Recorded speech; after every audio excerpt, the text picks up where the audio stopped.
हमारे साथ मेरठ जेल के वरिष्ठ जेल अधीक्षक वीरेश राज शर्मा जी हैं। हम इनसे बात करते हैं। सबसे पहले तो सर, जो मुस्कान है और साहिल, जेल में उनकी गतिविधियां क्या है, किस तरह से उनकी दिनचर्या है? दोनों की दिनचर्या अन्य बंदियों की तरह जेल मैनुअल के अनुसार चल रही है। सुबह गिनती देने से लेकर नाश्ता, खाना, फिर रात का खाना खाने तक की गतिविधियां सामान्य हैं तथा डॉक्टर्स के द्वारा नियमित काउंसलिंग कराई जा रही है।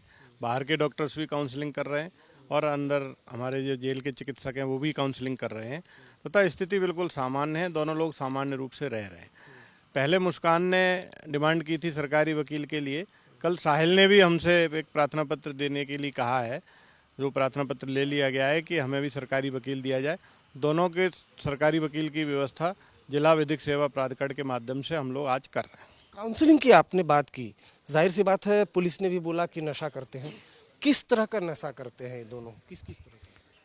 काउंसलर्स जिला अस्पताल से टीम आई थी, महिला जिला अस्पताल से, उन्होंने लेडीज़ की काउंसलिंग की है और हमारे चिकित्सक ने काउंसलिंग की है पुरुष की। दोनों को दोनों तरह के नशा थे, सूखा और वेंस के माध्यम से, जिसकी वजह से जब आए थे तो काफ़ी विड्रॉल सिम्टम्स थे। वो हमने चिकित्सा के माध्यम से और नशा मुक्ति केंद्र के माध्यम से दूर कर लिए। अब उनकी दैनिक चर्या सामान्य और नियमित हो गई। इंजेक्शन वाला बोले आपकी, सूखा नशा भी और इंजेक्शन के जरिए भी नशा करते थे? हाँ, दोनों के सिम्टम पाए गए थे। दोनों की दवा जो है विड्रॉल सिम्टम की चिकित्सक ने दी है। अभी क्या मुस्कान का जो हाव भाव है, जब वो जेल आई, क्या कोई पछतावा दिख रहा है उसके चेहरे पर? देखिए, कोई भी कैदी हो, बंदी हो, उसके व्यक्तिगत जीवन के बारे में और उसके व्यक्तिगत केस के बारे में हम लोग इस तरह ट्रेंड किए जाते हैं कि प्रायः बात नहीं करते हैं। मैं सिर्फ इतना ही कहना चाहूँगा कि हमारा जो दायित्व है वो सुरक्षा का है, जिसको हम पूरी मुस्तैदी के साथ निभा रहे हैं। चिकित्सा का है, डॉक्टर्स के द्वारा चिकित्सा सेवा दी जा रही है। बाहर से काउंसलिंग का है, वो भी करा रहे हैं, अंदर भी काउंसलिंग की जा रही है।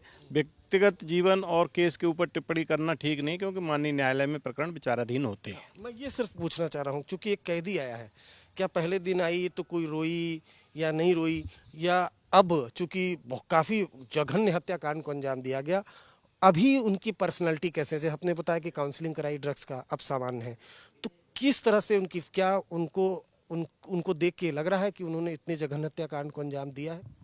कोई भी बंदी जब जेल में आता है तो उसके माथे पर चिंता की लकीरें होती हैं, परेशान होता है, खाने पीने से भी परहेज करता है।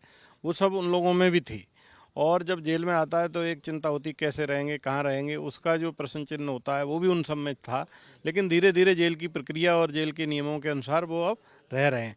जहाँ तक उनके क्राइम और उनके व्यक्तिगत जीवन पर टिप्पणी करना उचित नहीं होगा। शुक्रिया हमसे बात करने के लिए। वीरेश राज शर्मा जो बता रहे हैं कि साहिल और मुस्कान दोनों हर तरह का नशा करते थे, इंजेक्शन से भी वो ड्रग का इस्तेमाल करते थे।